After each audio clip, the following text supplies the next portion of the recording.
ব্যাটসম্যানের নাম যখন তামিম ইকবাল, তখন তার বলের চাইতে রানের সংখ্যাটা বেশি বই কম হওয়ার কথা নয়। কিন্তু এটা তো টেস্ট ম্যাচের প্রস্তুতি। টেস্ট ম্যাচে রানের পাশাপাশি দীর্ঘ সময় ধরে উইকেটে টিকে থাকাটাও ভীষণ জরুরি। লঙ্কান প্রেসিডেন্ট একাদশের বিপক্ষে 136 রানের ইনিংস খেলে যতটা না তৃপ্তি পেয়েছেন, তার চেয়ে বেশি সন্তুষ্ট হয়েছেন 182 বল উইকেটে থাকতে পেরে। এরপরও তাকে আউট করা সম্ভব হয়নি। সতীর্থদের সুযোগ দিতে অবসর নিয়ে সাজঘরে ফিরে যান দেশসেরা এ ওপেনার। সংবাদ মাধ্যমের মুখোমুখি হয়ে তামিম বলেন, টেস্ট সিরিজের আগে এই সেঞ্চুরিটা আমার জন্য খুব প্রয়োজনীয় ছিল। রানে থাকা সব সময় ভালো বিষয়।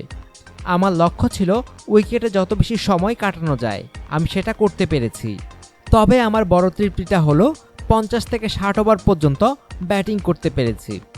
শুরুটা করেছিলেন বেশ ধীরে, কিছুটা আত্মবিশ্বাসের অভাবও দেখা গেছে তার মাঝে। আত্মবিশ্বাস ফিরে পেতে তামিমের মেজাজে নয়, ঠিক টেস্ট মেজাজে ব্যাটিং করেছেন তিনি। এক সময় সব ঠিক হয়ে যায়। গত 2 সিরিজে ভালো যায়নি তার। নিউজিল্যান্ড সিরিজে 4 ইনিংস মিলিয়ে করেছিলেন মাত্র 94 রান।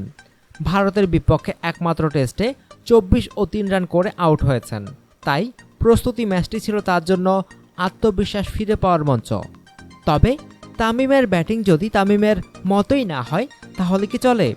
তাই দিন শেষে দেখা গেল তার 136 রানের ইনিংসে যুক্ত হয়েছে 9টি 4 এবং 7টি 6-এর মার, যেটি যথার্থই তামিমীয় ব্যাটিং।